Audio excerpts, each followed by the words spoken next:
بسم اللہ الرحمن الرحیم۔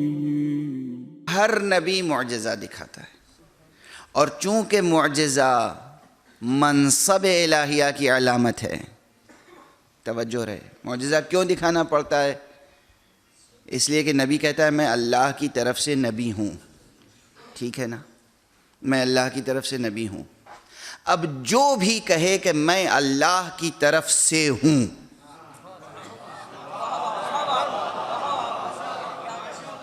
جو بھی کہے کہ میں اللہ کی طرف سے ہوں، نبی ہوں، رسول ہوں، وصی ہوں، امام ہوں، حجت خدا ہوں، جو بھی یہ دعویٰ کرے کہ میں اللہ کی طرف سے صاحب عہدہ و منصب ہوں، اسے ایسی سند پیش کرنی پڑے گی جو الہی ہو۔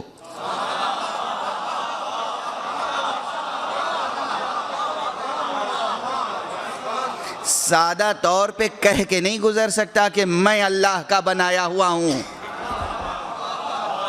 توجہ ہے، سادہ طور پہ کوئی کہہ کے نہیں گزر سکتا کہ میں اللہ کا بنایا ہوا ہوں، میں اللہ کی طرف سے صاحب عہدہ ہوں، میں اللہ کی طرف سے صاحب منصب ہوں، اس لیے کہ انسان اس سے سند طلب کرے گا۔ اسی لیے مسلمانوں میں ایک طبقے نے نیابت رسول کے لیے منصوص من اللہ ہونے کا انکار کیا، کہا وصی رسول ضروری نہیں ہے کہ اللہ معین کرے، اس لیے کہ اگر اس نظریے کو قبول کر لیتے کہ وصی رسول وہی ہوگا جو اللہ کا بنایا ہوا ہو، تو معجزہ پیش کرنا پڑتا، معجزہ پیش کرنے کی سکت نہ تھی۔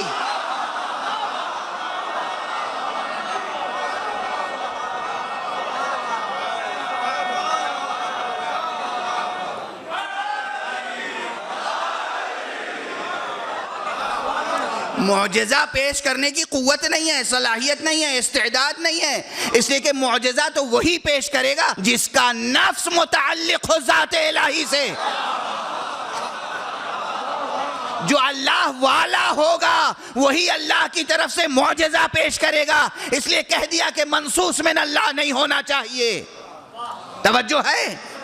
لیکن ایک طرف یہ یاد رکھیے کہ جن لوگوں نے کہا کہ اللہ کی طرف سے منصوص نہیں ہونا چاہیے، ان کے سامنے مقابل میں ایک پورا سلسلہ ہے جو کہتا رہا کہ ہم اللہ کی طرف سے ہیں۔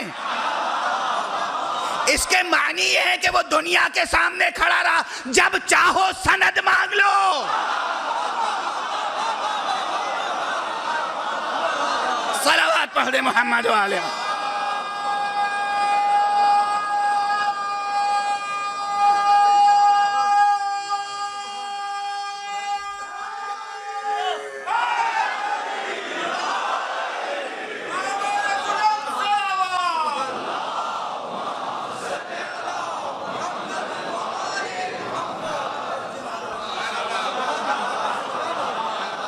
بھئی تاریخ رہی نا سامنے، جب ہی کسی نے کہا کہ میں اللہ کی طرف سے ہوں، ان لوگوں نے کیا کہا؟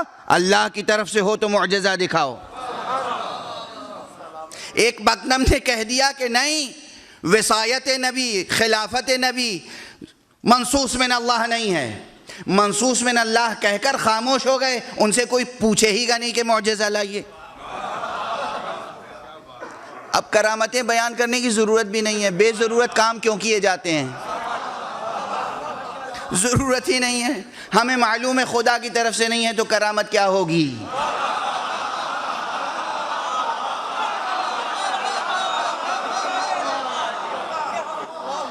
جو خدا کی طرف سے نہیں ہے کرامت کیا ہوگی؟ اس لیے کرامتیں بیان کرنے کی ضرورت بھی نہیں ہے۔ بلا سبب دروغ میں مبتلا ہونے کا گناہ نہ کریں۔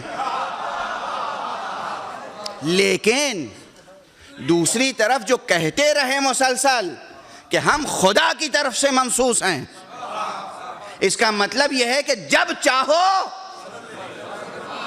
سند طلب کرو، معجزہ چاہتے ہو تو معجزہ دکھانے کے لیے تیار ہیں۔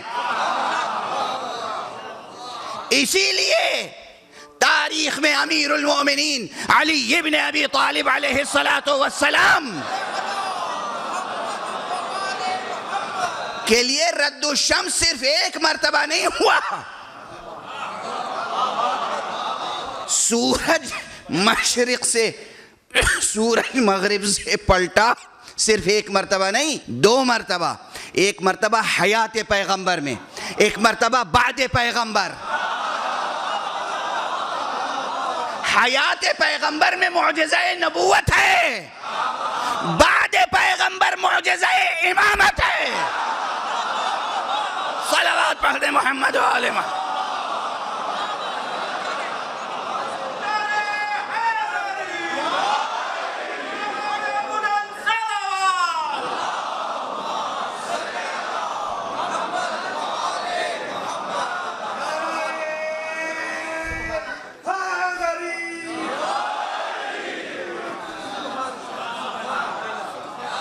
اور یہ تو ایک معجزہ ہے، ورنہ معجزات بے شمار معجزات رسول کے ہیں، بے شمار معجزات امیر المومنین کے ہیں، بے شمار معجزات ائمہ اطہار کے ہیں، اور چونکہ امامت کا سلسلہ ختم نہیں ہوا اس لیے معجزات کا سلسلہ بھی ختم نہیں ہوا۔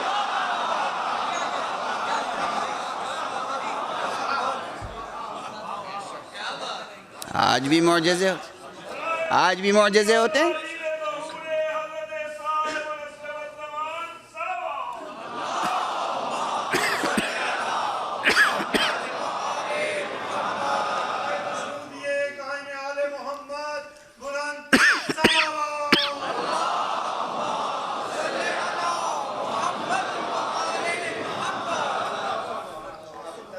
آج بھی معجزات کا سلسلہ جاری ہے، اور آج کے معجزات یہ بتاتے ہیں کہ حجت خدا موجود ہے۔ آج میرے ایک عزیز نے کہا کہ جس مسجد میں آپ مجلس پڑھیں گے اس مسجد کا نام اصل میں مسجد صاحب الزمان ہے، تو بہتر ہوگا کہ حضرت صاحب علیہ السلام پر ہی گفتگو ہو۔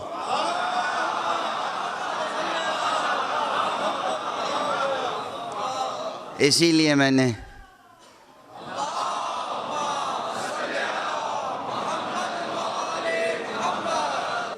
نے قرآن مجید سے اس آیت کا انتخاب کیا ہے، جسے آپ کے سامنے خطبے کے بعد تلاوت کرنے کا شرف حاصل کیا۔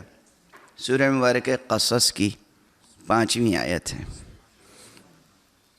سورہ مبارکہ قصص 28واں سورہ ہے، اس کی 5ویں آیت ایک مستحکم اصول کو بیان کر رہی ہے۔ اللہ اپنی ایک سنت جاریہ کا اعلان فرما رہا ہے۔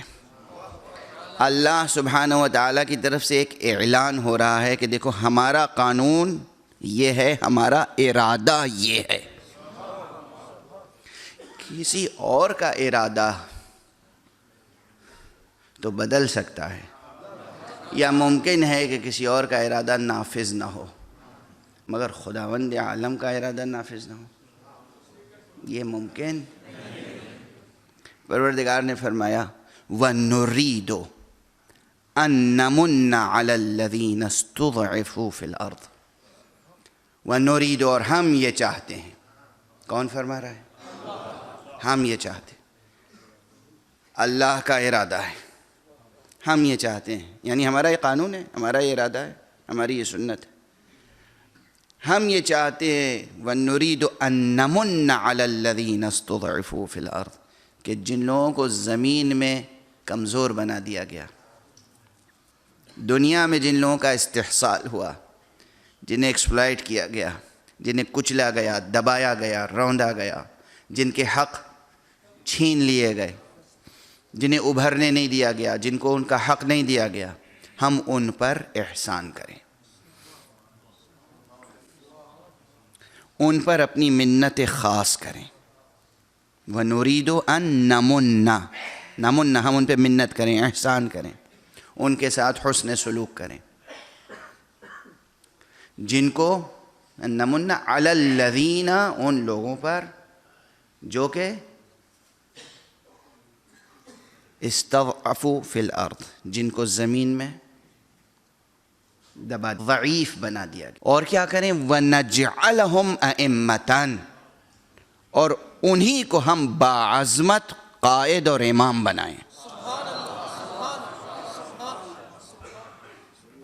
انہی کو ہم باعظمت، با شوکت، با اقتدار، با سطوت، با سلطنت، انہی کو ہم پرشکوہ قیادت دیں.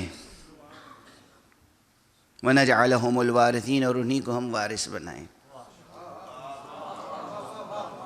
آیت کا مضمون بس یہ ہے کہ جن کو اس دنیا میں کمزور بنا دیا گیا، ہم انہی پر احسان کریں، انہی کو امام بنائیں، انہی کو وارث بنائیں. یہ ایک اصول ہے. کوئی اصول ایسا نہیں ہے کہ جس کا کہیں نفاذ نہ ہوتا ہو، اطلاق نہ ہوتا ہو. اللہ کا بنایا ہوا کوئی اصول ایسا نہیں ہے کہ اصول بنا دیا مگر وہ اصول کام کہیں نہیں آیا. دنیا کے لوگ تو یہ کرتے ہیں کہ پارلیمنٹ میں قانون پاس کر دیا مگر کبھی پبلک کو اس سے فائدہ نہیں پہنچا، اور اگلی حکومت نہ آ کے اس قانون کو ختم بھی کر دیا.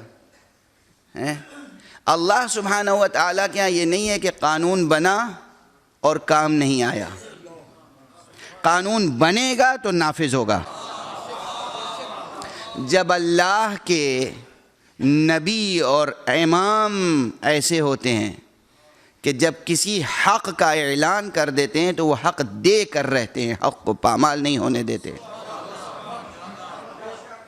مجھے یاد آ گیا ایک جملہ، کسی اور کا نہیں، ایک مسیحی کا، کرسچن رائٹر ہے. ایک صلوات پڑھ دیجئے.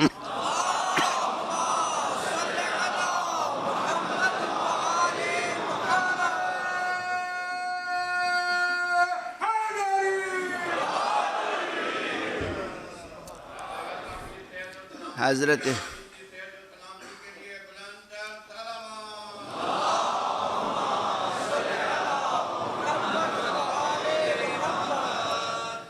امیر المومنین علی ابن ابی طالب علیہ الصلاۃ والسلام کے بارے میں ایک کرسچن رائٹر نے کتاب لکھی ہے 5 جلدوں میں. ایک جلد نہیں، 5 جلدیں. کرسچن رائٹر ہے، اس کا نام ہے جارج جورڈیک. لبنان کا رہنے والا ہے، عرب زبان مسیحی ہے. 5 ضخیم جلدیں ہیں اور عجیب و غریب عنوانات ہیں اس کے. ایک جلد کا عنوان ہے علی و سقراط. کہاں علی، کہاں سقراط؟ علی و سقراط. دوسری جلد کا عنوان ہے علی و الثورۃ الفرنسیہ، یعنی علی اور انقلاب فرانس.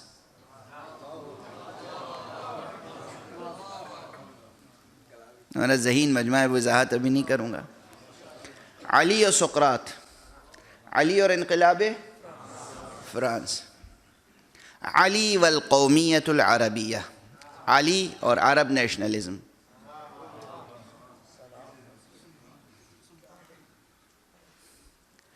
علی صوت العدالت الانسانیہ، علی عدالت انسانی کی آواز.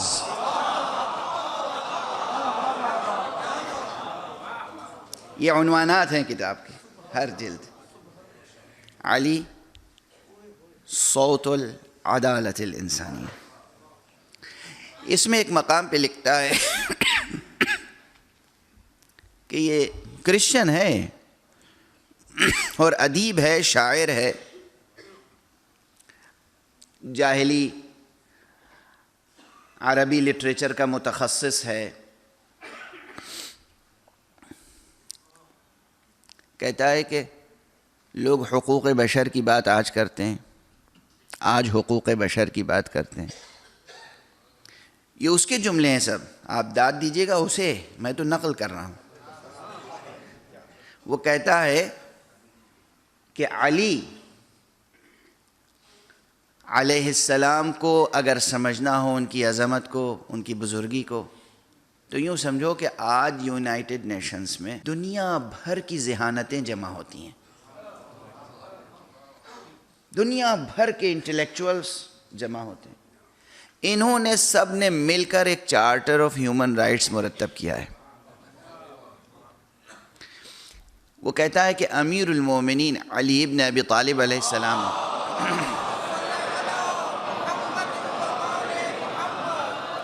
آج سے 1400 برس پہلے اتنا جامع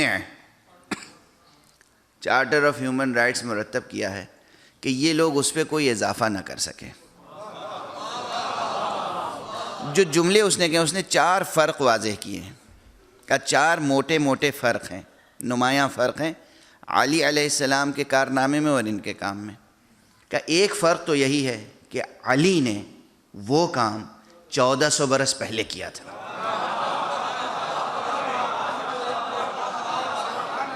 انہوں نے 1400 برس بعد کیا ہے.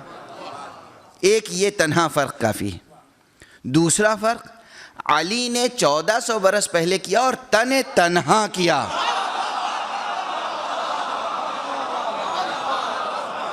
انہوں نے ساری دنیا کی ذہانتوں کو جمع کر کے کچھ لکھا. دوسرا فرق. تیسرا فرق، علی نے تنہا لکھا اور ان سے بڑھ کر لکھا. ان سب نے مل کر لکھا اور ناقص لکھا.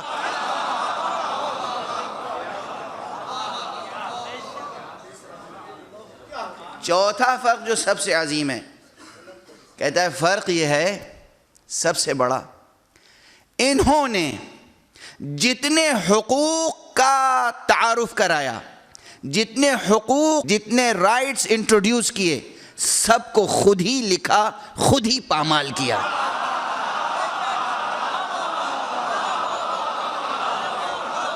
اور وہ علی ہے جس نے اپنی ذات کو پامال ہونے دیا مگر کسی کے حق کو پامال نہیں ہونے دیا.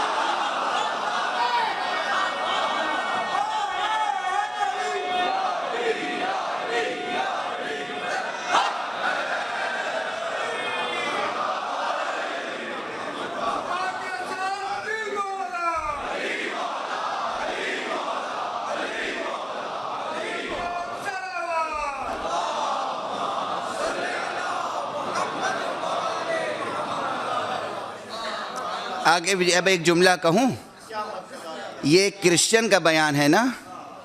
اب سوچو علی کے بارے میں رسول نے کیوں کہا تھا پروردگار حق کو ادھر موڑ دے جدھر علی ہو.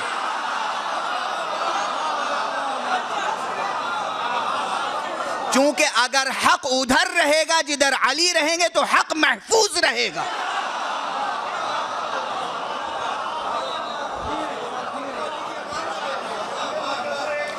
علی میں اور حق میں فرق یہ ہے کہ علی حق کا محافظ ہے، حق علی کا محافظ نہیں ہے.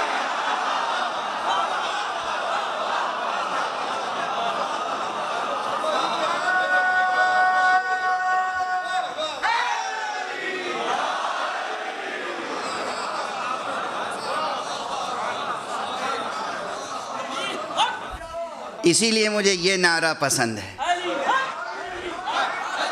علی حق ہے، علی حق ہے، اس میں کوئی شک نہیں.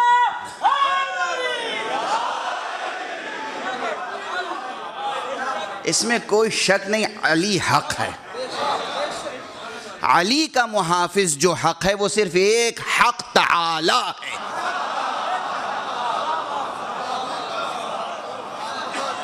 حضرت حق سبحانہ و تعالی، وہ ذات باری تعالی ہے، اس کا نام نامی ہی حق ہے. وہ حق علی کا محافظ ہے. باقی جتنے حق ہیں سب کا محافظ علی ہے.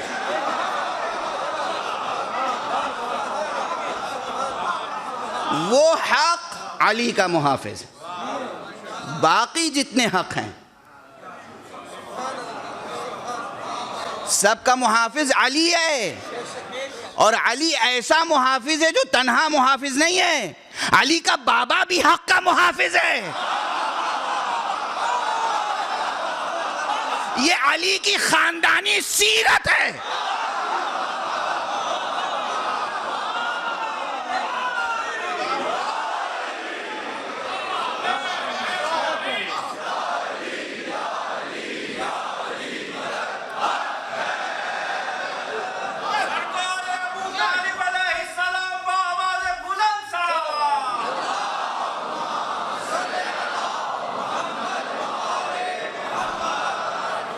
یہ علی کی خاندانی سیرت ہے.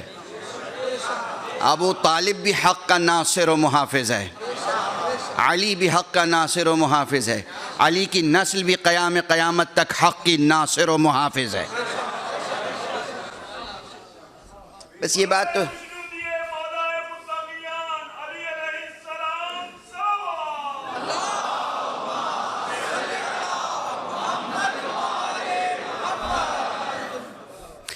تو درمیان میں آ گئی تھی.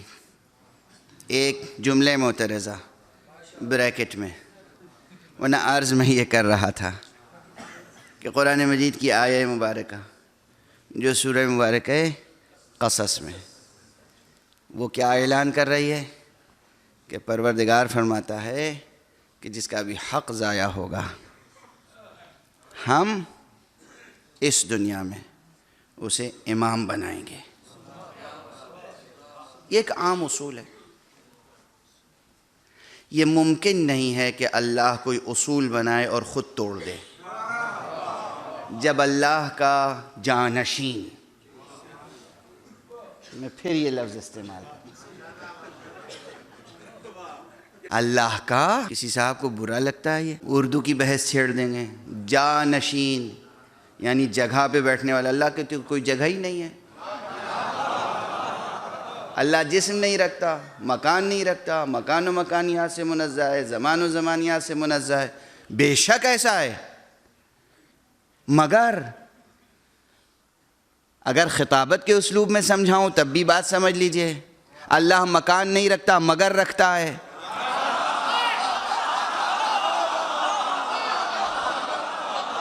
اور خود اس میں رہتا نہیں، تو جسے رکھتا ہے وہ جانشین خدا نہیں کہلائے گا تو کیا کہلائے گا؟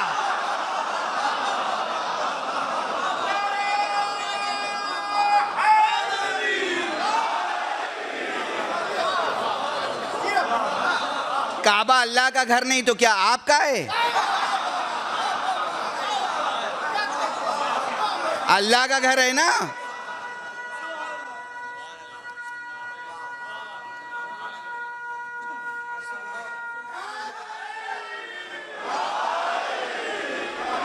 اور اللہ نے اپنے گھر میں کسے بھیجا؟ کسے پیدا کیا؟ کسے خلق فرمایا؟ علی کو. اسی لیے علی خلیفۃ اللہ ہے. جو لوگ خلافت مسلمین پہ بحث کرتے ہیں، ہماری ان کے ساتھ بحث ہی نہیں ہے. مسلمانوں کا خلیفہ جس کا جی چاہے بن جائے، علی خلیفہ حق ہے.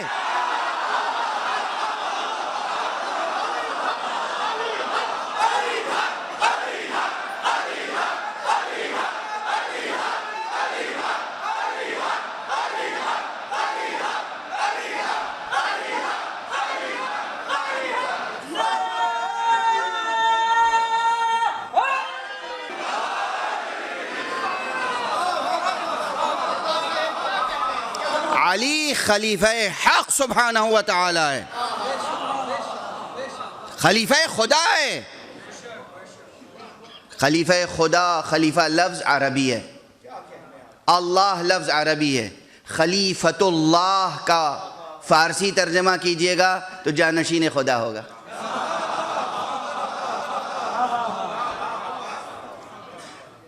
خلیفۃ اللہ نہ اس معنی میں. اب ذرا سا ذہن کو وسعت تو دیجئے. لکیر کے فقیر بن کے نہ رہیے، ذہن کو وسعت دیجئے. استعارے، تمثیل. ایک صلوات پڑھ دیجئے محمد.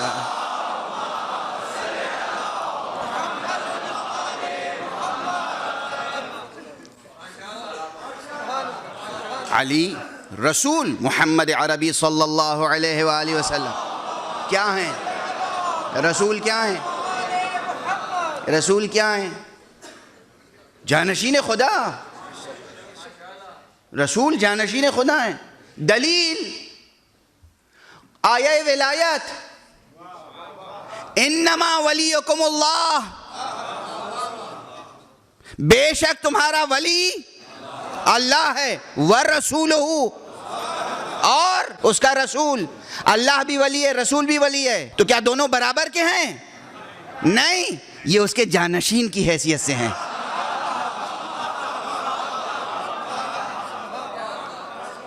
اللہ کے بعد اللہ کا رسول ولی. اب میں کیا کروں، اس کے بعد بھی آیت آگے بڑھ گئی.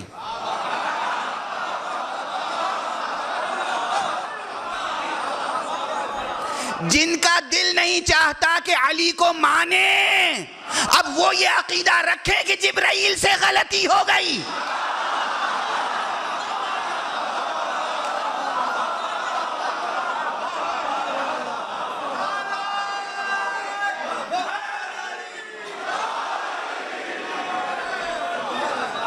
نعوذ باللہ، نعوذ باللہ. جبرائیل امین ہیں، امین وحی ہیں، آیت خدا پہنچاتے ہیں. انہوں نے کہا انما ولیکم اللہ ورسولہ والذین آمنوا الذین یقیمون الصلاۃ ویؤتون الزکاۃ وہم راکعون. بس اللہ تمہارا ولی ہے، اللہ کا رسول تمہارا ولی ہے، اور وہ ہستیاں، وہ ہستی نہیں، وہ ہستیاں، وہ ہستی نہیں، وہ ہستیاں. اللہ رے برکت زکات جناب امیر، ایک انگوٹھی دے کر 12 ولایت لے لی.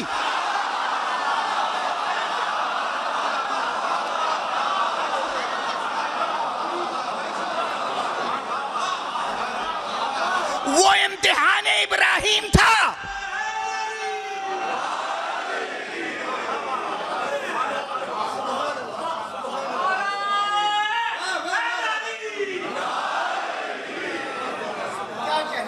اب اور 2-4 بھی نعرے بھیج لیجئے تب میں سستا لوں، آگے بڑھوں.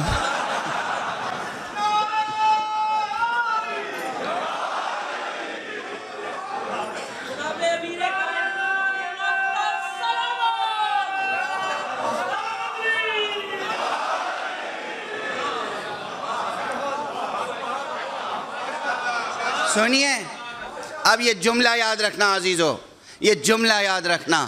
وہ جناب ابراہیم ہیں جنہوں نے اتنے بڑے امتحانات دیے، 10 بڑے بڑے امتحانات دیے. اللہ نے ابراہیم کو امامت دی، اور صرف ابراہیم کو دینے کے بعد اللہ خاموش رہا. ابراہیم کو مانگنا پڑا، دعا کرنی پڑی، سوال کرنا پڑا، پروردگار میری ذریت کے لیے. جب سوال کیا تو مشروط جواب ملا کہ جو معصوم ہوں گے انہیں امام بناؤں گا، جو ظالم ہوں گے انہیں امام نہیں بناؤں گا، جو غیر معصوم ہوں گے انہیں امام نہیں بناؤں گا. وہ ابراہیم کا مرتبہ ہے. یہ علی کی ایک انگشتری ہے کہ ایک علی نے زکوٰۃ دی، 12 اماموں کی ولایت کا اللہ نے سند نامہ بھیج دیا.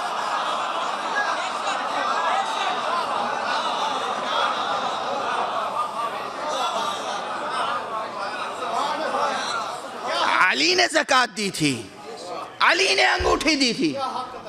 صرف یہ جملہ ہونا چاہیے تھا کہ انما ولیکم اللہ ورسولہ والذی آمن واقام الصلاۃ وآتى الزکاۃ وہو راکع.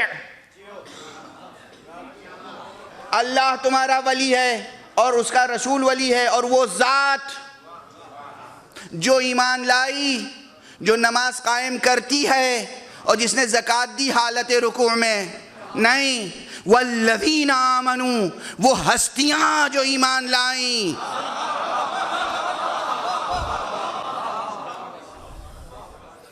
والذین آمنوا الذین یقیمون الصلاۃ، اور وہ ہستیاں جو نماز قائم کرتی ہیں. وَيُؤْتُونَ الزَّكَاةَ وَهُمْ رَاكِعُونَ، اور وہ زکوٰۃ دیتی ہیں ہستیاں رکوع کی حالت میں. دیا تھا ایک علی ابن ابی طالب. ہستیوں کا ذکر کیوں ہے؟ تاکہ جب بھی ہم قرآن پڑھیں ہمیں معلوم ہو جائے کہ آج بھی ہم بغیر ولی کے نہیں آئے. بھی ہمارا صاحب موجود ہے۔ صلوات پڑھنے محمد و آل محمد۔